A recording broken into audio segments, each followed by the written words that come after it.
أعوذ بالله من الشيطان الرجيم بسم الله الرحمن الرحيم الحمد لله رب العالمين وبه نستعين اللهم صل وسلم وبارك على سيدنا محمد وعلى آله وصحبه في كل لمحة ونفس عدد ما وسعه علم الله رب اشرح لي صدري ويسر لي أمري واحلل عقدة من لساني يفقه قولي ولا حول ولا قوة إلا بالله العلي العظيم إلهي أنت مقصودي ورضاك مطلوبي أعطني محبتك ومعرفتك السلام عليكم ورحمة الله تعالى وبركاته الحمد لله wa syukurulillah, segala puji bagi Allah yang telah memberikan hidayah dan taufik. Mudah-mudahan kita sentiasa dikurniakan Allah hidayah dan taufik. Kuliah Masjid Abidin pada malam ini ingin meneruskan lagi huraian terhadap kalam hikmat Syekh Ahmad Ibnu Athaillah Al-Iskandari radhiyallahu anhu yang termuat di dalam karya beliau Al-Hikam. Kalam hikmat yang ingin dibicarakan pada malam ini ialah kalam hikmat yang ke-81. Kalam hikmat yang ke-81 ini sebenarnya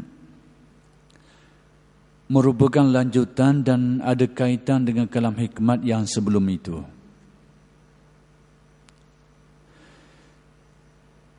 Kalaulah pada kalam hikmat yang ke-81 ini fokus yang difokuskan oleh Syekh Ibn Athah untuk dijelaskan berkait dengan ganjaran amal. Berkata Syekh Ibn Athah, innama ja'ala daral akhirata mahallan lijazai ibadihi al-mu'minin lianna hadhihi ad-dara la tas'u ma yuridu an yu'tiyahum wa li'annahu ajalla aqdarahum an yujazihim fi darin la baqa'a laha. Kalam hikmat ini bermaksud sesungguhnya Allah menjadikan akhirat itu untuk tempat pembalasan bagi hamba yang mukmin. Sebab dunia ini tidak cukup untuk tempat apa yang akan diberikan kepada mereka. Juga kerana Allah sayang akan diberikan balasan padahal mereka di tempat yang tidak kekal. Kalam hikmat Syekh Ibn Athah yang ke-81 ini, menerusi kalam hikmat ini Syekh Ibn Athah ingin menyatakan kepada kita pertama sekali bahawa ganjaran sebenar yang akan diperolehi oleh orang-orang yang beriman atas keimanan dan amal soleh mereka itu akan diperolehi di akhirat. Akan diperolehi di akhirat. Dan perlu kita fahami baik-baik bahawa ganjaran yang diberikan Allah kepada mukmin di akhirat nanti bukan harga amalan kita. Bukan harganya. Tapi itulah yang dijanjikan Allah bagi orang yang beriman dan beramal. Kena ingat, bukan harga bagi amal. orang yang melihat ganjaran akhirat sebagai harga bagi amal, di sinilah pandangannya itu lari daripada kehendak asal. Sebab ganjaran yang akan diberikan Allah terlalu besar di akhirat. Berbanding dengan amalan yang dibuat oleh kita ini tidak setanding. Bukan nilai dia. Tapi diberikan Allah sedemikian rupa atas janjinya. Dia menjanjikan orang yang beriman dan beramal soleh akan diberikan. Inilah keyakinan Ahlus Sunnah wal Jamaah dalam bab ini. Bahawa ganjaran yang akan diberikan Allah di akhirat adalah sebagai sebab, disebabkan amal, bukan nilai bagi amal yang semestinya diberi oleh Allah, tidak. Hanya itulah yang dijanjikan. Itulah yang dijanjikan. Maka sebab itu, berasaskan kepada perkara tadi, adalah sangat tidak wajar kita menuntut ganjaran di akhirat atas amal yang kita buat. Sebab apa? Itu bukan bayaran terhadap amalan kita. Tidak wajar kita menuntut. Apa yang dituntut, apa yang perlu kita buat dalam amal ibadah yang kita lakukan itu, apakah dasar yang sepatutnya? Bahawa kita melakukan itu atas dasar menjunjung perintah Allah, atas dasar kita hambanya. Itulah yang dikatakan ubudiyah, pengabdian diri kepada Allah. Kita buat kerana Allah itu Tuhan yang selayaknya untuk diibadahkan, dan kita adalah hamba yang diciptakan yang selayaknya untuk berbakti, melakukan apa yang diperintahkan dan dilaksanakan oleh Allah Subhanahu wa taala. Jadi seperti yang saya katakan, Syekh Ibn Atta ada hal lain yang nak diberitahu dalam hikmah ini. Bukan saja nak beritahu bahawa ganjaran sebenar yang akan diberikan adalah berlaku di akhirat, bukan hanya setakat itu, tapi Syekh Ibn Atta nak beritahu apa hikmah demikian. Apa hikmahnya? Jadi seperti yang saya sebut tadi itu, kalam hikmat Syekh Ibn Atta yang ke-81 ini adalah lanjutan daripada kalam hikmat yang sebelum itu. Sebab kalau saya tak terik sebelum itu, kefahaman kita terhadap kehendak Syekh barangkali kurang teguh, kurang meliputi. Maka sebab itu saya nak kait dengan kalam hikmat sebelumnya itu, beberapa kalam hikmat sebelumnya. Jadi kalau kita lihat balik kepada kalam hikmat yang ke-80 dan yang sebelumnya itu menjelaskan tentang bagaimana kurnia Allah yang khusus diberikan kepada seseorang itu dan apa tujuannya. Manakala kalam hikmat yang ke-80 pula, kalam hikmat yang ke-80, menerusi kalam hikmat ini, Syekh Ibn Atta ingin menjelaskan kepada kita adab-adab yang perlu dijaga oleh orang yang mendapat kurniaan yang khusus itu. Apa yang sepatutnya? Kesimpulannya bahawa kurniaan khusus yang diberikan Allah kepada seseorang itu bertaraf rahsia, bersifat rahsia. Dengan erti bila sebut rahsia, dia tidak boleh dedeh situ, dedeh sini. Tidak boleh tabur situ, tabur sini. Dia perlu menjaganya dengan baik dan tidak membukanya kecuali yang selayaknya untuk dijelaskan. Maka sebab itulah pada kalam hikmat Syekh yang ke-80 tadi dijelaskan tentang beberapa keadaan orang yang tak jaga rahsia ni. Beberapa bentuk orang yang mendapat kurnia ni tapi tak jaga. Antaranya yang disebut oleh Syekh, orang yang setiap apa yang ditanya jawab belaka.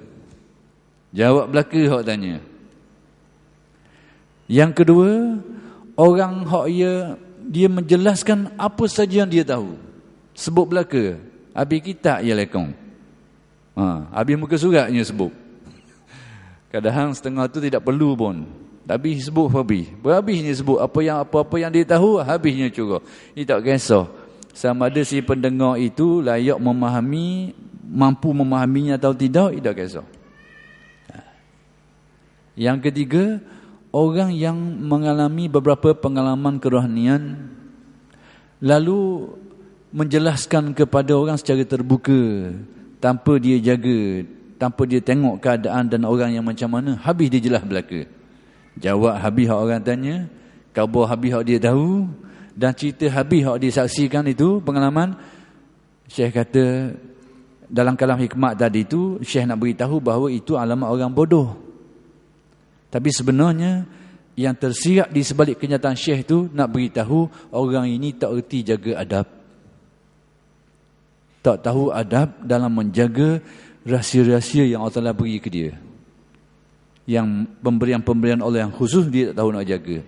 Kesannya pemberian-pemberian ini tidak akan diperolehi lagi. Dan apa yang sudah ada pun akan kurang, bahkan akan hilang nilainya. Jadi kalau kalam hikmat yang ke-80, itulah yang ingin disampaikan oleh Syekh, maka 81 masih berkait. Kenapa?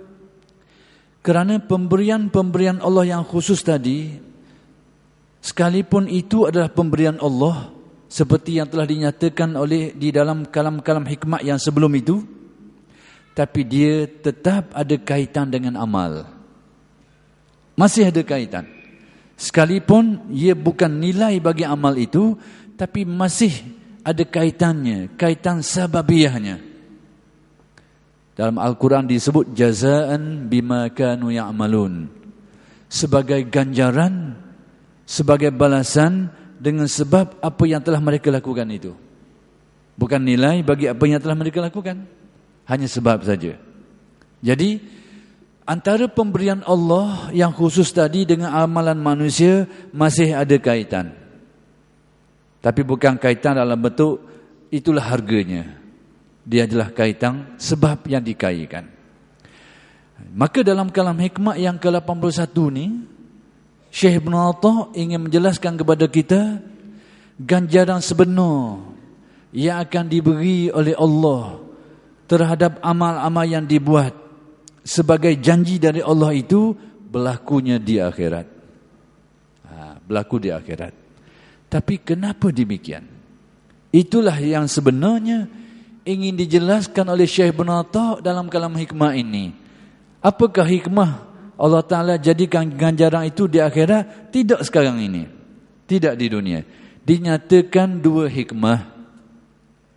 Yang pertama sekali, menurut kalam hikmah Syekh Ibn Atta ini, kerana kehidupan duniawi kehidupan dunia hari ini tak cukup luas, tak cukup kapasiti untuk menerima qadar besarnya nilaian ganjaran Allah yang akan diberikan kepada amal-amal yang dibuat oleh manusia itu.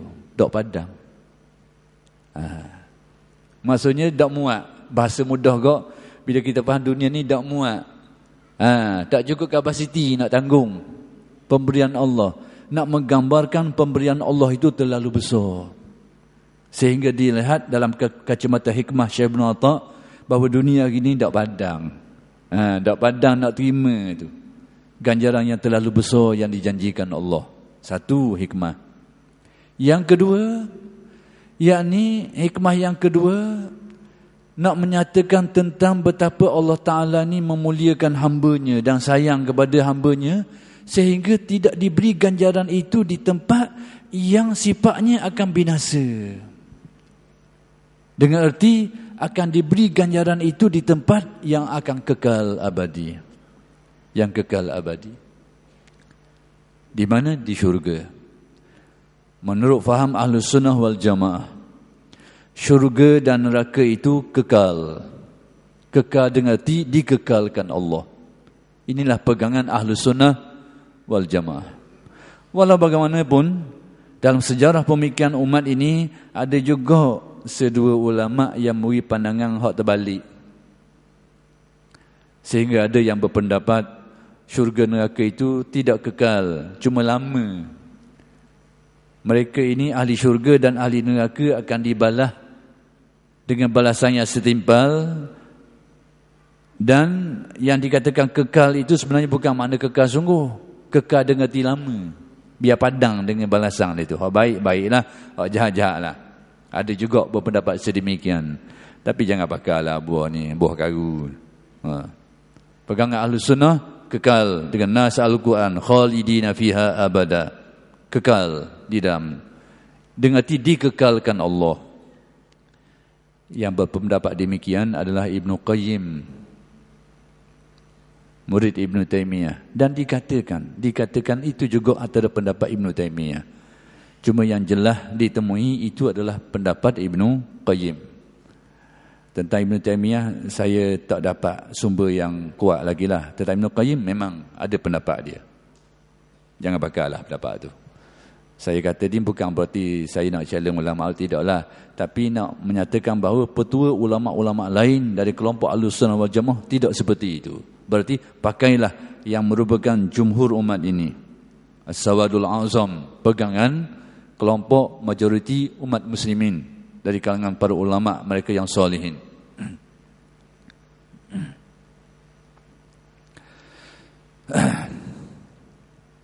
Saya ada baca beberapa kitab, tapi sumber kedua yang mengatakan itu juga pendapat Ibnu Taimiyah. Tapi saya tak nak kata secara tegas sini sebab itu sumber kedua. Saya nak tengok sumber pertama, hak asal. Mungkin saya dah nak tengok balik lagi lah.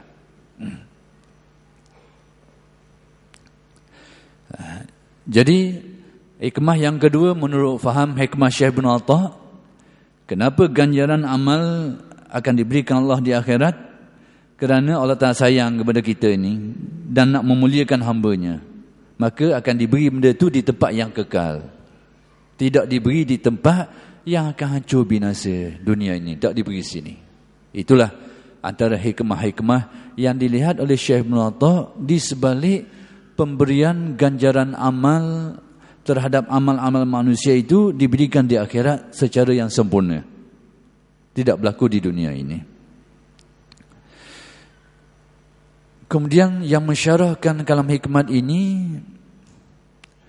mendatangkan beberapa riwayat hadis yang memperkukuhkan apa yang disebut oleh Syekh Ibn Atta. Rasulullah sallallahu alaihi wasallam bersabda yang bererti, sesungguhnya tempat pecut kuda di dalam syurga lebih berharga, yakni lebih baik dari dunia seisinya. Lebih baik daripada dunia dan seisinya. Jadi berasaskan riwayat yang disebut dalam syarah ini, pertama sekali nak dijelaskan bahawa antara bentuk-bentuk ganjaran di syurga tadi, sebahagiannya apa yang kita tahu di dunia ini, bentuknya, tapi tidak sama nilainya. Dalam beberapa ayat Al-Quran diberitahu ada dalam syurga ini ada sungai-sungai mengalir, ada minuman, ada makanan. Jadi benda-benda ni hak kita dengar dah dunia, sungai, makanan, buah-buahan, bidadari, istana dan macam-macam lah yang disebut dalam Al-Quran dan hadis-hadis Nabi. Jadi kita perkataan-perkataan itu, benda-benda itu sudah maklum pada kita. Tapi bezanya apa yang ada di akhirat dari segi nilainya tidak pernah tergambar seperti yang kita tergambar sekarang ni. Sekalipun nama sama dari segi nama menurut faham kita. Satu, nak kabarnya di akhirat nanti sebahagian daripada ganjarannya adalah dalam bentuk apa yang kita tahu hari ini, apa yang kita saksikan. Tapi hakikat sebenar benda-benda itu tidak sama nilainya. Kalau kita tahu hari ini bidadari, comel-comel yang kita boleh gambar dalam fikiran kita tu, bolehlah kita gambar. Sungai-sungai kita boleh gambar lah benda tu. Di akhirat seperti yang disebut dalam Al-Quran dan hadis seperti itu, tapi hakikat sebenar benda itu adalah jauh dari apa yang kita bayangkan. Tak terjangkau oleh fikiran kita nak menggambarkan nilai yang nikmat yang tidak ada tara. Jadi disebut juga dalam riwayat ini bahawa nak dibandingkan bahawa benda yang kecil di akhirat nanti iaitu tempat orang lomba lari kuda tu. Seolahnya nikmat-nikmat ini akan wujud di akhirat jugalah berdasarkan riwayat ni. Iaitu tempat orang naik kuda tu, lumba kuda tu, di akhirat nanti nilayangnya nisbah kepada dunia ni tak padang. Dengan dunia dengan seluruh isinya itu nilayangnya tak padang lagi dengan hak cip sesuatu tu.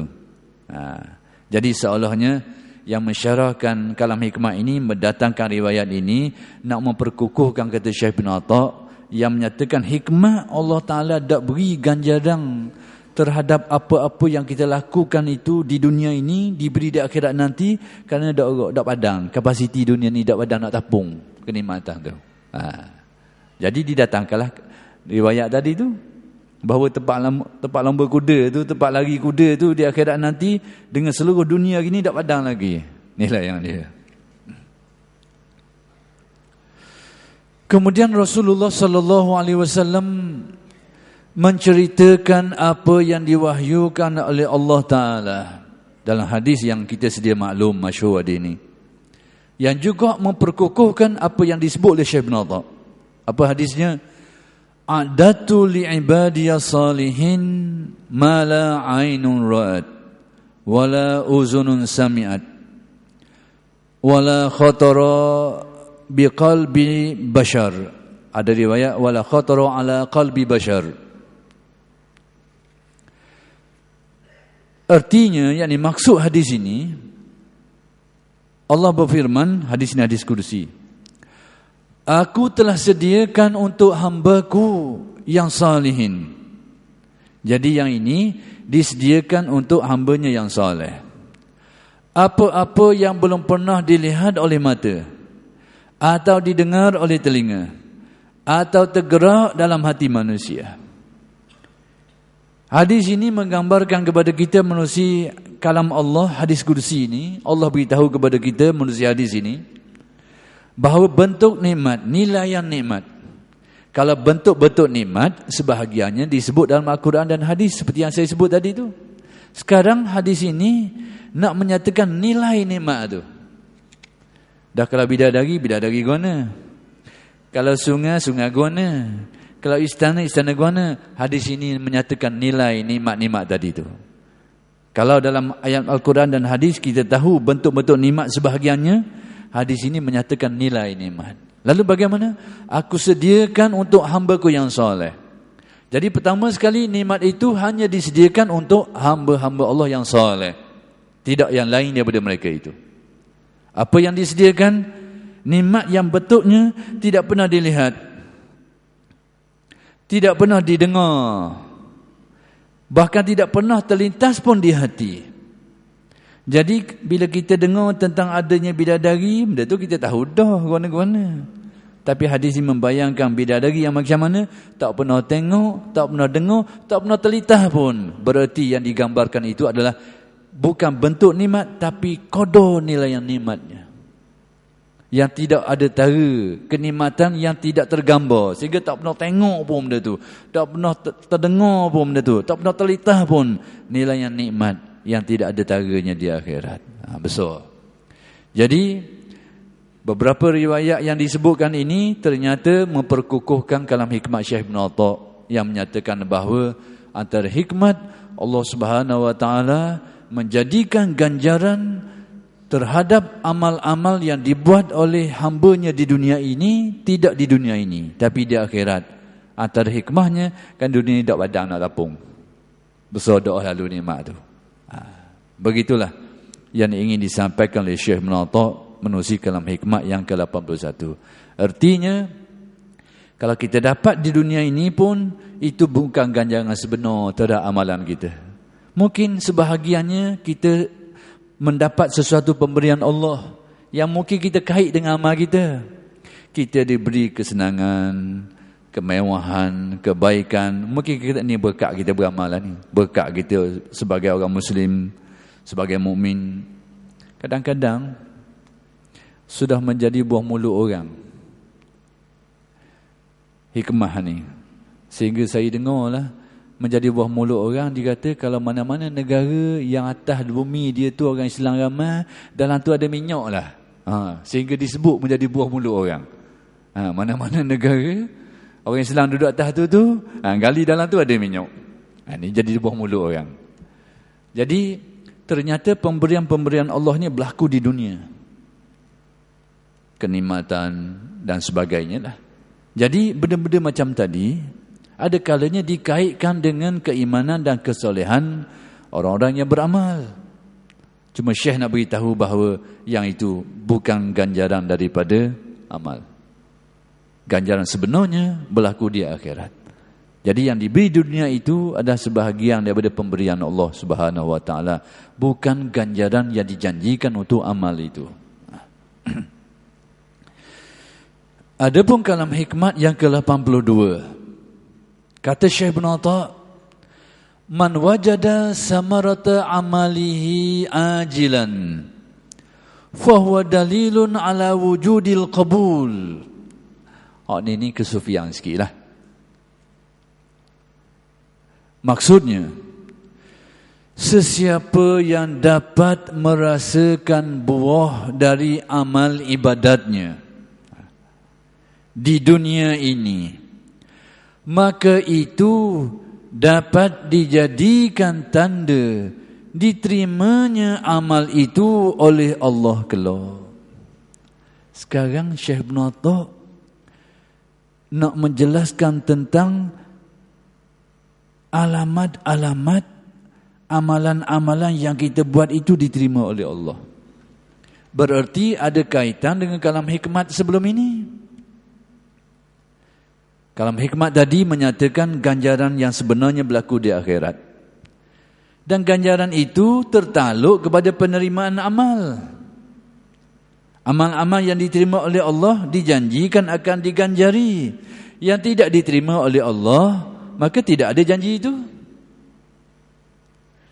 Jadi amal ini perlu dilihat dari dua mata, dua sudut. Yang mengesahkan amal itu hukum fiqh. Sah batal, hukum fiqh. Hukum tasawuf pula menentukan diterima atau tidak. Dan sejauh mana diterima. Kadang-kadang sesuatu amal itu sah dari segi hukum fiqhnya. Sah. Tapi tidak diterima oleh Allah. Sebab apa? Tidak memenuhi hukum tasawuf. Tak ada. Sah. Sah dengan tak payah qada lah. Tak payah qada. Tapi pada hukum tasawuf tidak diterima. Antaranya tentang khusyuk yang sudah saya jelaskan dulu. Sehingga saya mentaufikkan dua pendapat Imam Ghazali dengan pendapat Imam An-Nawawi. An-Nawawi kata sunat.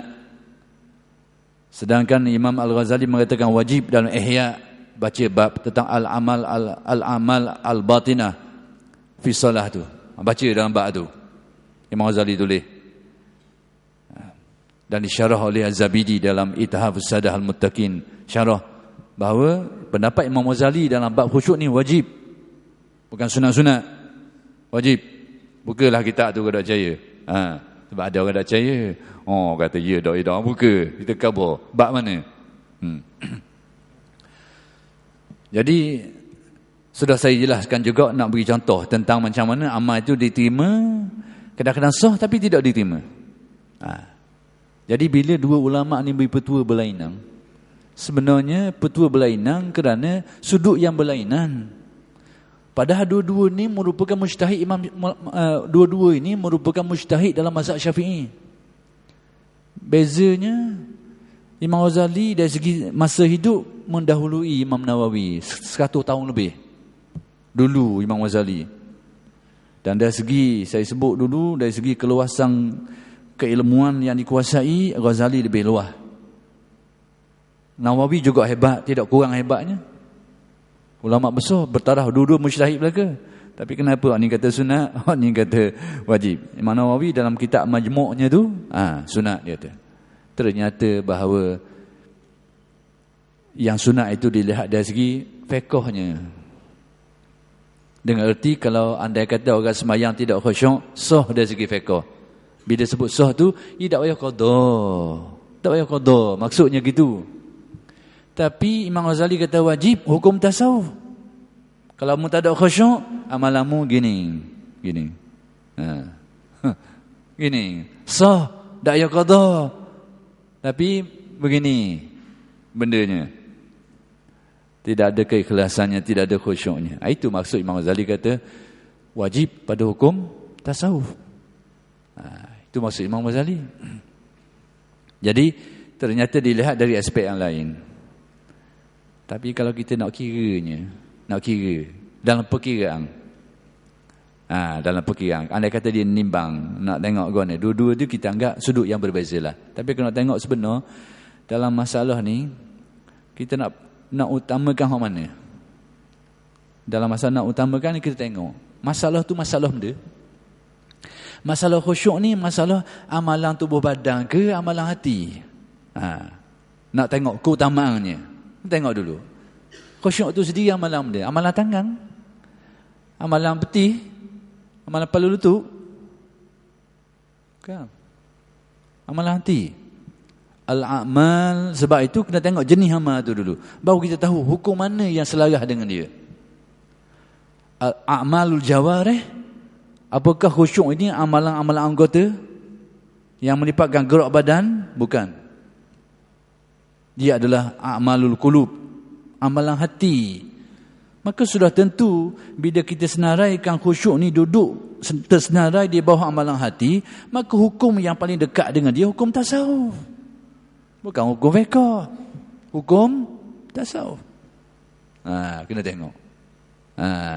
Dari segi nak tengok dekat, masalah ni duduk bawah mana? Masalah orang tak boleh masuk Malaysia. Nak tok mana? Nak pergi jabat imigresen ke? Nak pergi jabat pertanian?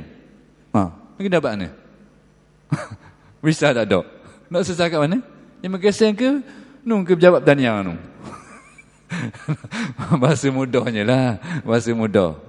Tengok jenis ni, masalah tu duduk mana? Baru tahu apa benda yang sebenarnya patut dinilai. Wallahualam lah. Tapi kita kabur rujukan Nawawi kata sunat dalam kitab Majmu', Ghazali dalam Ihya di Syarh Zabidi. Tengok dalam kitab tu. Tahulah bendanya.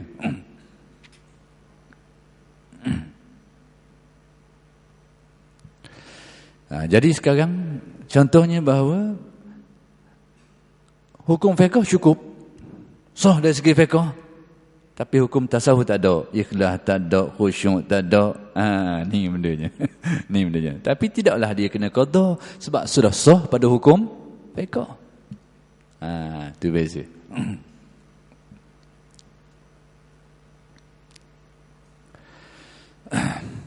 Jadi pada kalam hikmah yang ke-82 ni, Syekh Ibn Atta ingin menjelaskan sesuatu yang agak jarang kita perhati sikit lah, tentang alamat-alamat, tanda-tanda amal itu makbul, diterima oleh Allah, sehingga di akhirat nanti dijanjikan ganjaran yang besar-besar tadi itu.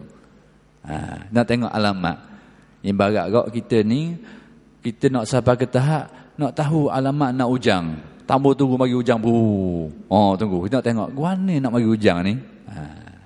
Syekh Ibn nak kabobat tu dalam kalam hikmah ni. Alamat-alamat benda, amalan itu makbul. Bila sebut alamat ni, goliknya adalah, tapi tidak semestinya. Macam kita tengok gelar alamat nak ujang, hak dak ujang pun ada juga. Tapi goliknya gitu, mari ujang goliknya. Tak jauh lagi. Itu maksud alamah, tanda-tanda.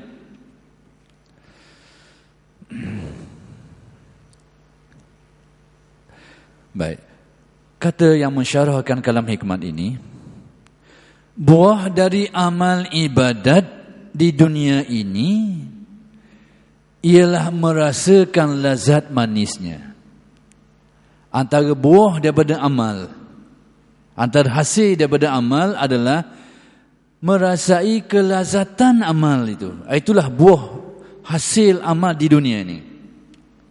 Merasa kelazatan amal. Asyik, khusyuk, hadir, cenderung hati, gembira hati.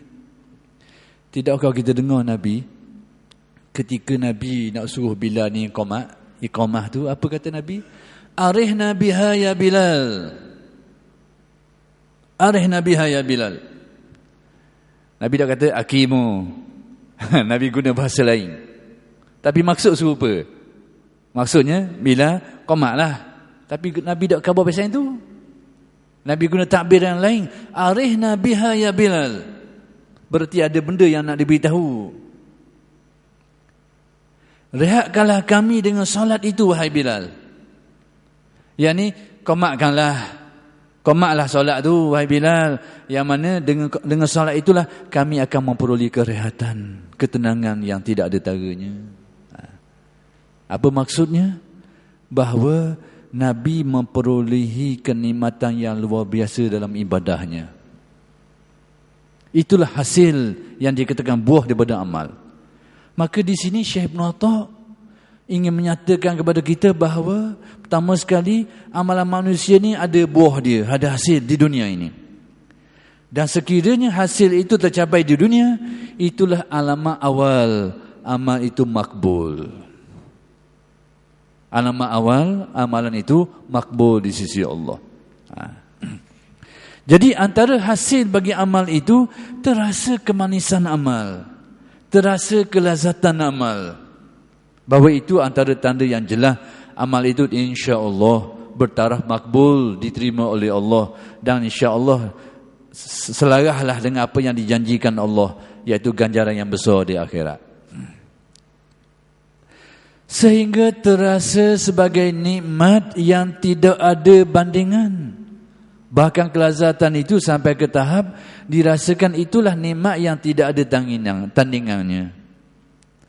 Jadi inilah yang menjadikan sebahagian ahli ma'rifat memiliki sikap dan pendirian yang lain daripada kita orang ramai ni. Sebab dia boleh benda lain yang kita tak boleh. Kita nampak dia tak boleh. Kita tengok orang pergi ke laut, naik kapal, tak nampak jalan ni, kereta pergi motor hijau. Kawan ni kaya-kaya. Kita duduk tengok, duduk gelora tu, rombok tu, sawah hitam beletung, duduk tengok dia pergi main ke laut ni. Sampai kasar tangan-tangan duk tarik ke tali ni. Kita nampak tak jadi. Padahal kawan ni kaya-kaya. Kalau tak kaya nak pergi. Mesti dia tahu benda kita tak tahu. Maka sama juga. Bahawa kita akan temui pendirian para ulama tasawuf yang agak pelik dari pendirian kita. Antaranya disebut juga oleh Syekh Ibn Atta' dalam Kalam Hikmah ini. Antara yang disebut oleh Syekh Ibn Atta', pendirian yang lain daripada pendirian kita, Wurudul Faqat, antara Kalam Hikmah yang disebut oleh Syekh Ibn Atta' yang belum kita sampai lagi lah. Wurudul Faqat Ayadul Muridin. Ini pelik. Apabila datangnya kepayahan, kesusahan, kegoncangan, musibah-musibah bagi ahlinya, bagi ahli makrifat, nak mari raya-raya dah. Nak mari raya-raya. Bila mari hak susah hak payah je, mereka tahu ni nak mari raya lah ni. Apa maksudnya? Nak mari benda hak hebat, benda hak besar. Kita dok padang dah, habis dah kita kali ni. Habis sini dah kita kali ni. KO dah kita. Kan lain. Jadi kita selalu mengambil sikap, memang selalu negatif. Memang ada yang kata siapa dia lah, tu kan cakap pun gitu juga. Bila mari uduh-uduh negatif lalu. Masalah yang beban yang berat-berat, kegoncangan, dugaan macam-macam, kita kok berat dah. Sebab apa? Sebab kita tak nampak tu. Yang nampak demikian, yang menyelang ke dalam. Kita ni duduk main atas laut ni, kokeng-kokeng kapal ni, asak keluar ni, ni tambuh. Nyelang dalam ni, tengok ikan amal ni, ni tak apa. Wurudul Faqat Ayadul Muridin. Antaranya juga pendirian yang ditunjukkan oleh Abu Zar. Ni pelik juga ni. Wallahi, kata Abu Zar, asalnya orang tanya Al-Imam Husain, orang tanya Imam Husain tentang kata-kata Abu Zar. Bagaimana nilaian kata-kata Abu Zar ni? Apa benda kata Abu Zar tu? Abu Zar kata, demi Allah, kata Abu Zar, kefakiran itu lebih aku suka dari kaya. Miskin itu lebih aku suka daripada kaya. Sakit lebih aku suka daripada sihat.